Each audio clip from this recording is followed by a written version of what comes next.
Siapa domba dia? Bani Israel. Matius 15, Matius 10. Ya, Dan domba-dombaku mengenal aku. Sama seperti Bapak mengenal aku, dan aku mengenal Bapak, dan aku memberikan nyawaku bagi domba-dombaku. Mana Kristen di sini? Mana Kristus di sini? Mana? Nah, ini domba-dombaku artinya orang-orang yang menerima Tuhan Yesus, yang mengikuti. Itu ngarang.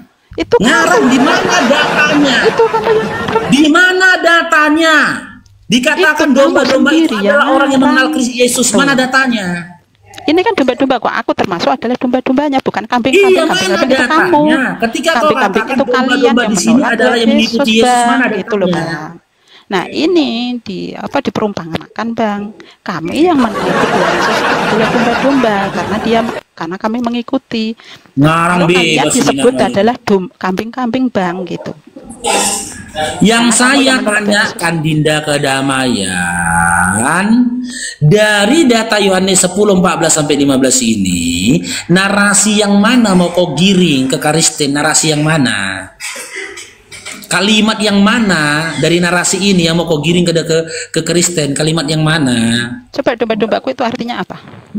Domba-dombanya ini adalah umatnya Yesus.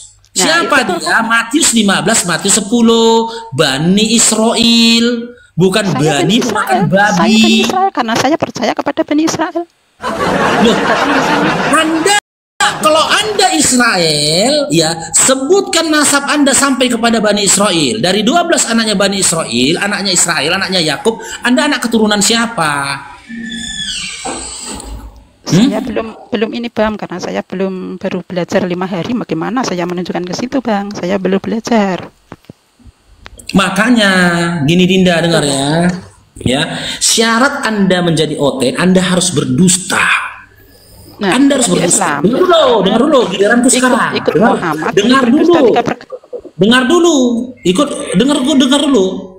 Ya, mustahil Anda mantan Islam, mustahil Anda dulu Islam. Dengar. Orang-orang beriman sungguh indah dipuji oleh Allah, sungguh luar biasa diangkat oleh Allah derajatnya, melebihi orang-orang sampai kapanpun. Itu tertulis dalam surah Ali Imran ayat 110, di mana di situ dikatakan umatnya Nabi Muhammad SAW adalah umat terbaik yang pernah dilahirkan untuk manusia. Pernah dilahirkan untuk manusia, adalah umat terbaik, kata Allah. Allah yang mengatakan dalam surah Ali Imran 110, mustahillah Anda dari umat terbaik lompat menjadi anjing. Bukan saya yang mengatakan. Matius 15 nomor 26. Bani Israel diumpamakan sama Yesus adalah domba-dombanya. Aku mengenal domba-dombaku. Siapa domba-domba dia? Bani Israel. Matius 10, 5 sampai 6. Di mana dia melarang murid-muridnya untuk memasuki bangsa lain di luar dari Bani Israel, di luar dari bangsa Israel. Dilarang sama dia. Domba-domba dia itu adalah Bani Israel itu sendiri. Sudah kamu jelaskan dari Bani Israel. Saya sudah tahu itu karena kamu itu terocos di situ. Itu enggak tahu. Dengar dulu, Dinda. Itu enggak paham. Dengar dulu, Dinda. Sementara orang-orang di luar dari Bani Israel diumpamakan Yesus itu anjing. Bagaimana kamu dari mulianya manusia, dari dikatakan makhluk terbaik oleh Tuhanmu, kau lebih memilih menjadi anjing? Di mana logikamu? Sudahlah kau jadi anjing, kau nggak digembalakan nama Yesus. Karena Yesus hanya menggembalakan domba, dia tidak menggembalakan anjing. Jangan itu. Ini kenyataan yang harus ku terima. Sudah selesai belum? Ya udah, silakan berikan data di mana dalam Bible Yesus itu memberikan narasi bahwa aku boleh satu data, Elia, aku satu data aja. Tadi Elia mengatakan dia adalah orang Yahudi, betul? Ya. Sudah selesai. Bentar, aku mau tunjuk satu data. Sudah selesai. Oh, dia Bani Israel. Elia tadi Elia mengaku Bani Israel. Saya logikanya meninggalkan Islam, tidak mau dipoligami baik di bumi maupun di surga, karena Allah itu memperbolehkan itu kepada Nabi Muhammad diajarkan kepada kita, itu yang tidak mau. Sekarang saya tanya, sebut satu ayat dalam Bible di mana Yesus maupun Bapak ya memerintah, mengharamkan atau melarang poligami, cukup satu istri, mana? Tidak ada, karena memang dari pertama dia menciptakan satu laki, satu perempuan. Tidak ada satu laki, 4 perempuan, tidak ada. Akalnya di mana? Karena akal manusia diberi akal yang baik, akal yang sehat. Kita harus memahami. Karena dari awal sudah menciptakan satu laki-laki, satu perempuan. Itu pun diambil dari tulang rusuk laki-laki, bukan dari tulang rusuk lainnya. Gitu. Itu pemikiran manusia. Saya tanggapi. Gitu Bang. Sudah, saya cukup di sini. Boleh saya tanggapi?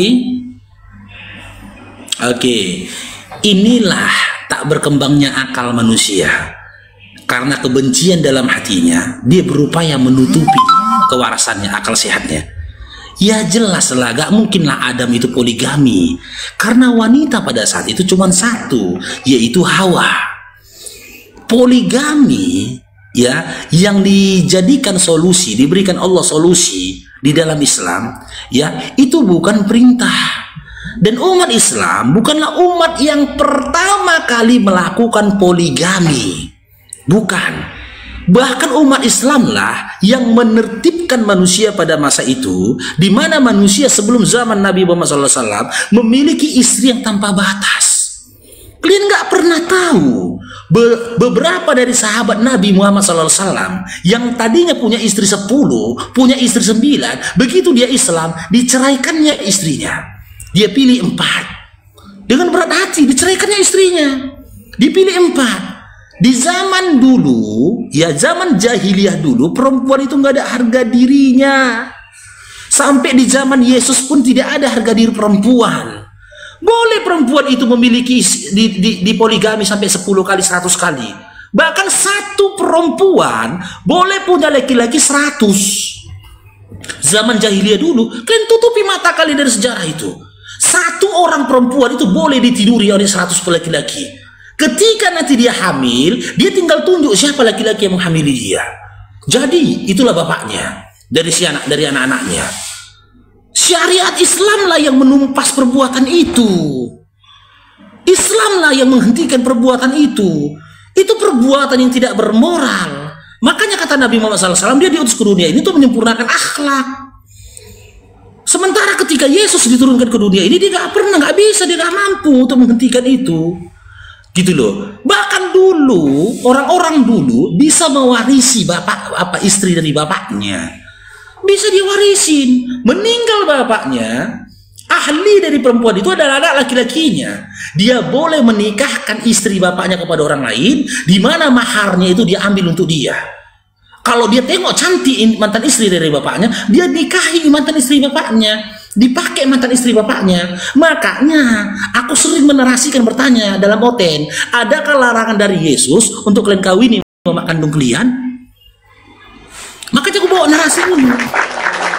Di zaman dulu boleh. Di zaman sebelum Nabi Muhammad SAW itu dibolehkan. Bahkan tanah Galilea, Nazaret, Palestina sekarang udah melakukan itu dulu. Adakah syariat yang dibawakan Yesus melarang perbuatan itu? Tidak ada. Tidak ada syariat yang disampaikan dia. Karena apa? Jelas di dalam Matius 5, dia menyatakan bahwasanya Matius 5, 17, 18, dia datang untuk menyempurnakan hukum Taurat. Dia tidak membawa hukum sendiri. Bersyukur kalian, berterima kasih kalian kepada Nabi Muhammad SAW. Dia mengangkat apa? Satu-satunya din, yaitu din Islam yang lebih mengkhususkan dan juga menganjurkan cukup satu istri Islam. Cukup satu istri. Baca ayatnya dalam Quran. Jika kamu tidak mampu berlaku adil, cukup satu istri. Namun poligami dalam Islam solusi. Gitu loh. Karena memang pada zaman itu solusi poligami dalam Islam ini tidak terlepas dari sosial, budaya, ekonomi, geografis pada masa itu. Di zaman itu, ya pada masa itu, laki-laki itu banyak ikut perang. Di mana laki-laki banyak yang meninggal di medan perang. Makanya dibatasi poligami sampai 4. Karena banyak janda-janda perang. Dibolehkan untuk menikahi janda-janda perang itu tadi. Tapi tetap kata Allah, kalau kau tak mampu berlaku adil, cukup satu istri. Kalau kau mampu, silakan berpoligami. Beda sama kalian, di mana kalian membenci poligami, tapi kalian sahkan perkawinan sejenis di Jerman dan lainnya. Benci poligami, tapi kalian berupaya mematikan peradaban manusia, menghentikan peradaban manusia. Akan berhenti peradaban manusia ketika laki-laki sama laki-laki, perempuan sama perempuan yang kalian kawinin. Itu makanya ajaran Tuhan kalian hentikan, kalian cemooh, kalian berupaya untuk menghentikannya, tapi ajaran setan kalian pelihara. Sebutkan samaku, adakah laki-laki sama laki-laki dikawinkan di gereja, di masjid? Nggak ada. Di musola? Nggak ada. Di Jerman? Di gereja laki-laki sama laki-laki dikawinkan. Di gereja perempuan sama perempuan dikawinkan. Itu yang mau kalian kasihkan solusi untuk kehidupan manusia.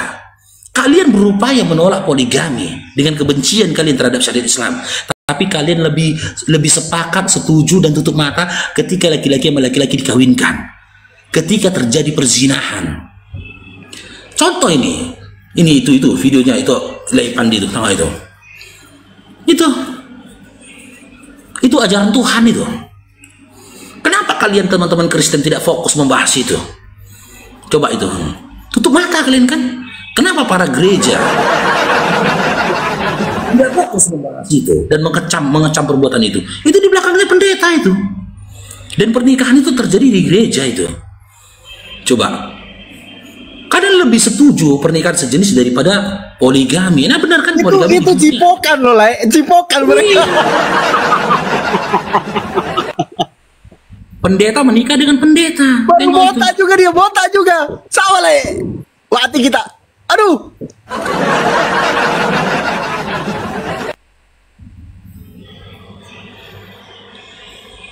Kalau ada salah satu dari kalian Kristen, kutanya akan ini tentang solusi poligami, kalian akan menjawab dua hal, ya kan? Dari persoalan hidup kalian yang condong sudah boleh kalian berpoligami, kalian akan menjawab dengan dua hal. Yang pertama, kalian jawab dengan kemunafikan kalian. Yang kedua, kalian lebih memilih jalan berzinah. Kujamin itu. Ini dimensi nyata Islam Kristen. Dimensi. Bentar lah, saya mau tunjuk satu data. Ini teman-teman ya. Mereka menyebut dirinya orang Yahudi tetapi sebenarnya tidak. Orang Yahudi atau Israel rohani. Menyebut dirinya orang Yahudi, Israel rohani, tetapi sebenarnya tidak demikian, melainkan berdusta. Disebut apa mereka ini? Teman-teman ada yang tahu nggak? Di dalam kitab Wahyu 3 nomor 9 disebut jemaat iblis.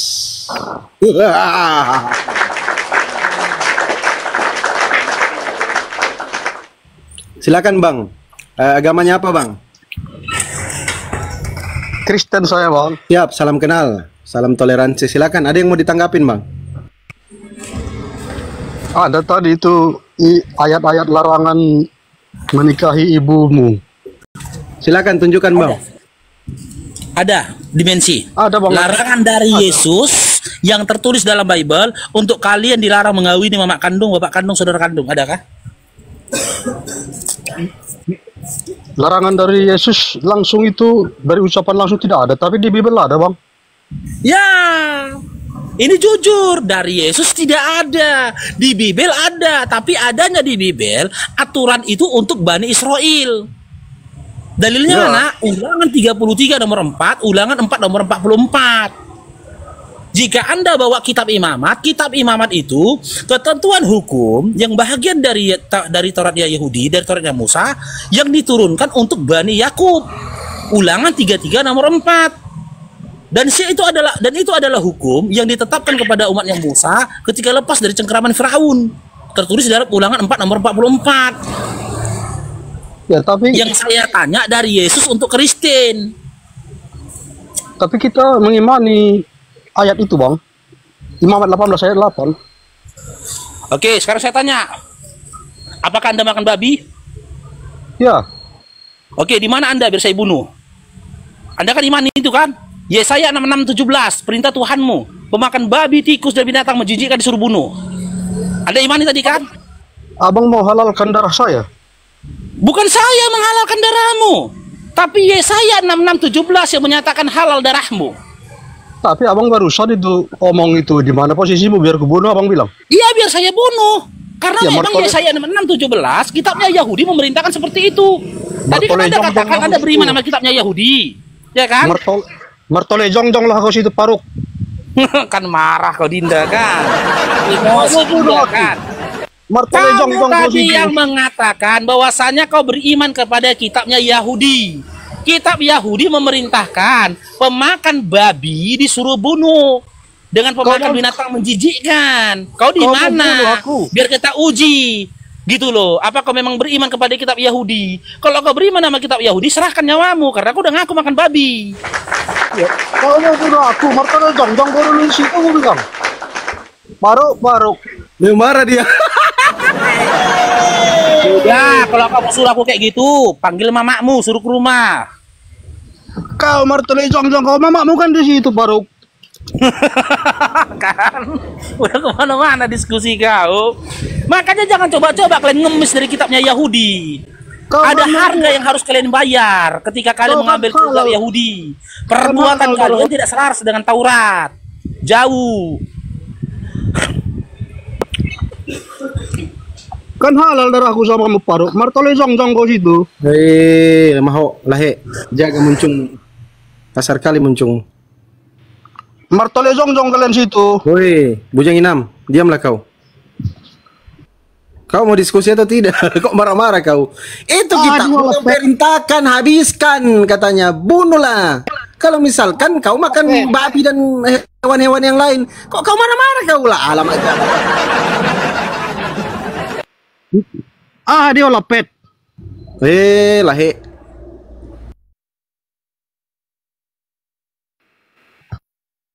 Mertole jongjong. Tadi dari Bensi masih mau diskusi kau. Aku nggak selera sama mamakmu. Jangan kau tawarkan mamakmu ke aku. Masa suruhnya aku kayak gituan sama mamaknya, wi, sambil berdiri katanya. Ya enggak aja. Aku ada istri loh. Ternyata cantik kali mamak kalian itu.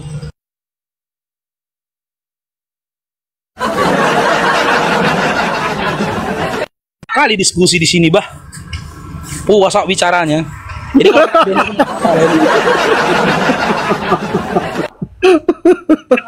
lagi. Nggak apa-apa, asal jangan menghujat. Aku pribadi pun diserangnya nggak apa-apa, Lepandi. Asal jangan menghujat. Naikkan aja. Yang gila pun naikkan aja lah, nggak apa-apa. Saya di gila.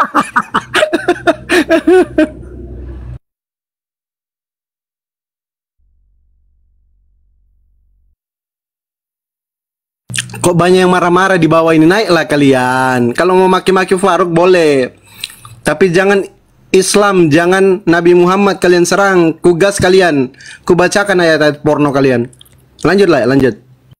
Dinda ya, Yesaya 66:17. Kan dia tadi mengakui dia beriman kepada kitabnya Yahudi. Saya tanya, kau makan babi enggak? Iya, makan babi, kata dia. Perintah Tuhannya dalam Yesaya 66:17 ini. Makanya saya bilang, kau tinggal di mana? Gitu loh.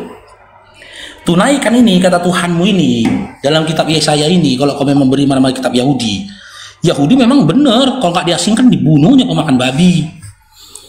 Nih, orang yang menyucikan dan membersihkan diri untuk masuk ke taman-taman, mengikuti seorang yang ada di tengah-tengahnya sambil memakan daging babi, binatang-binatang menjijikkan, tikus dan lainnya, mereka itu akan dibinasakan bersama-sama. Kan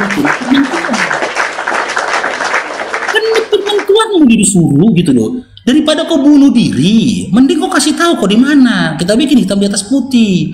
Aku rela dibunuh sama si Paruk karena aku beriman dan mengikuti kitabnya Yahudi. Ayo kita eksekusi. Yang salah kau sendiri. Kenapa kau ngaku bahwasanya kau mau makan babi? Itu loh. Nih, aku udah kasih kau solusinya.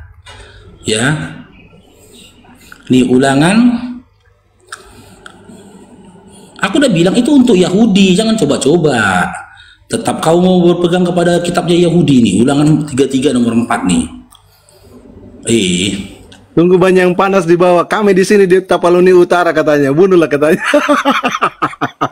Ya kalau kau nggak beri, kan kalau kau mau menunjukkan keseriusanmu, yang ku bilang kalau kau mau menunjukkan keseriusanmu, beriman kepada kitab Yahudi, amalkan Yesaya 66:17 ini.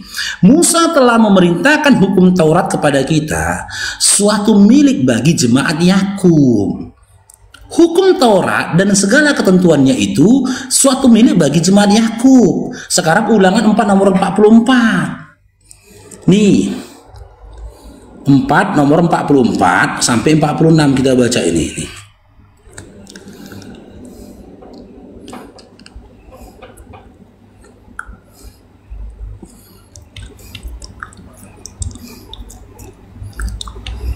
Ini pendahuluan pengajaran Musa. Inilah hukum Taurat yang dipaparkan Musa kepada orang Israel. Orang Israel, bukan pemakan babi atau orang luar Israel. Inilah peringatan, ketetapan dan peraturan yang dikatakan Musa kepada orang Israel. Ketetapan, peraturan yang disampaikan Musa kepada orang Israel dalam perjalanan mereka keluar dari Mesir. Nih, di seberang sungai Yordan. Inilah asal muasal turunnya hukum Taurat bagi Bani Israel. Datang kalian yang hidup 2000 ribuan tahun kemudian, mau kalian japlok ini kitab Taurat ini untuk menunjukkan jati diri kalian, gitu loh. Kalau ditanya hukum Taurat kalian tunjukkan, kalau ditanya larangan Taurat yang kalian tunjukkan. Sementara hukum dan juga larangan dalam Taurat kalian bantah. Kan dilarang makan babi dari kitabnya Yahudi, jelas tertulis dan kitab Imamat juga dilarang kalian makan babi. Nih, dilarang 7 tuh. Nah, itu dilarang kalian makan. Tapi tadi kau bilang beriman kepada kitab Taurat. Demikian juga babi hutan, karena memang kuku berbelah, yaitu kuku bersela panjang. Tetapi itu kalau di kita, aku dulu punya Bibel, Lepandi, Bibelku tuh pemberian dari tulangku, cetakan tahun 1982 kalau nggak salah. Itu babi hutannya nggak ada. Iya, ini tambahan ini. Harusnya babi aja, ini tambahan ini hutan. Iya, makanya aku tengok yang kayak gini sekarang aku terkejut. Karena di Bibelku tuh dulu tahun 86. Bibelku tuh dulu, aku dulu punya Bibel. Jadi kami gini teman-teman Kristen. Orang Kristen itu satu orang punya satu Bibel. Anaknya 5 misalkan, berarti orang tuanya 2, bapak mama. Itu Bibel di rumah 7. Karena nanti kalau kami ke gereja, jangan pinjam-pinjaman Bibelnya. Masing-masing punya Bibel. Jadi aku di usia, kalau aku nggak salah di kelas 3 SD, aku dapat hadiah Bibel dari tulangku. Bibel itulah yang mengantarkan aku mendapatkan hidayah iman dan Islam. Makanya aku tengok orang di dalam kitab Imamat itu ditulis babi hutan. Di Bibelku dulu nggak ada babi hutannya, tapi jelas babi. Tidak ada tambahan kata-kata hutannya.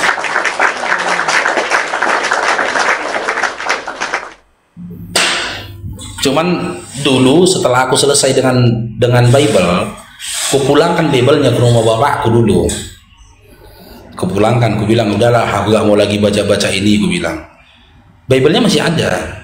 Sebulan yang lalu aku ke rumah bapakku, ku tanya bapakku, di mana foto-foto lamaku, ku bilang kan. Dia tengok di situ, ditumpukan Bibel itu. Gue tengok Bibel yang gue baca itu dulu. Sekarang udah kumuh lah Bibelnya ya. Makanya saya tengok Bibel yang gini. Ya Allah, dari Bibel inilah aku mendapatkan iman dan Islam, pikir gue. Aku lagi apa ini sama bapakku, coba berunding. Boleh nggak Bibel yang gue ambil balik?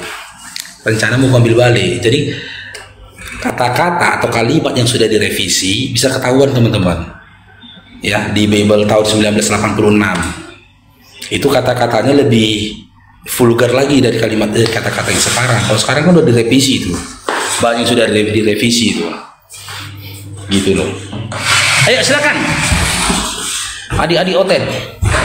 Aku udah nggak pilih ya. Jadi ngurusin ini adik-adik Oten sampai nggak nge-gym aku loh. Aku harusnya nge-gym ini.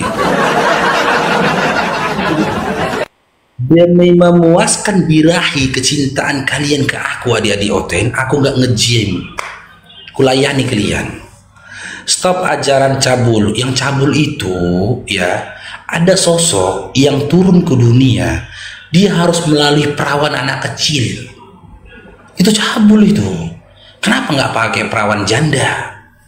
Kan lebih enak dia lahirnya. Ini perawan, udah lahir Tuhan pula lagi itu. Tuhan siapa itu? Adik Oten Tuhan siapa? Silakan, yang mau nanya adik-adik Oten silakan. Kalau coba fitnah, balik ke fitnahannya. Iya, kejadian 1932 ada pula Nabi berhubungan badan sama anaknya, enggak aja kalian. Ya, Edis mana ini? Suruh naik Edis bilang. Edis bom suruh naik.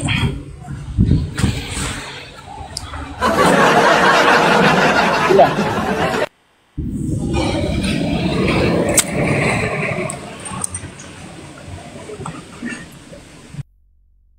Jangan marah-marah lah kalian anak dale, para anak-anak dale di bawah. Naik aja lah lama jam.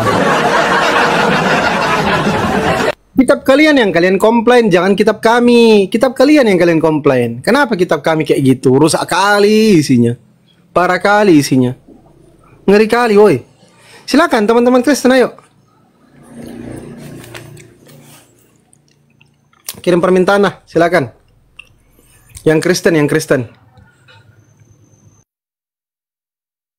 Jangan hanya berani di bawah, teman-teman Kristen. Naik di atas, silakan. Teman-teman di absen-absen juga ya. Sambil absen-absen.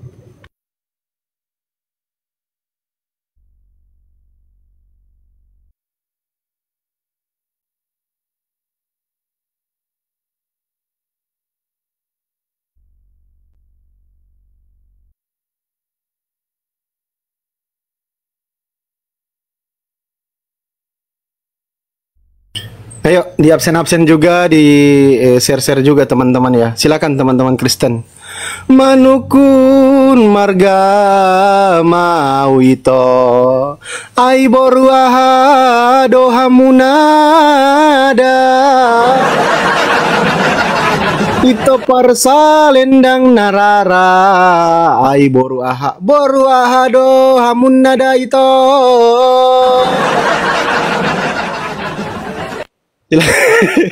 Silakan. Aku cuman bisa nyinden bata aja, bisa. Silakan teman-teman Kristen ya, yang mau naik.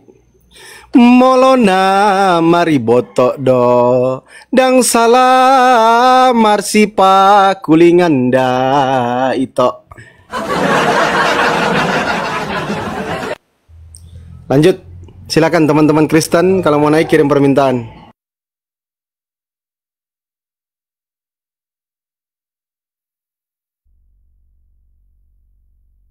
Ini Kak Desni nih, gimana dengan ortu? Gimana dengan ortu dengan anaknya berseberangan? Apa enggak konflik itu? Enggak ah. Aku sama orang tua aku berseberangan iman kami. Gitu loh. Aku nggak pernah konflik kepada orang tua aku. Gitu loh. Bahkan kalau orang tua aku bisa ditanya itu, siapa anakmu yang paling baik, baik budi, yang nggak pernah ngelawan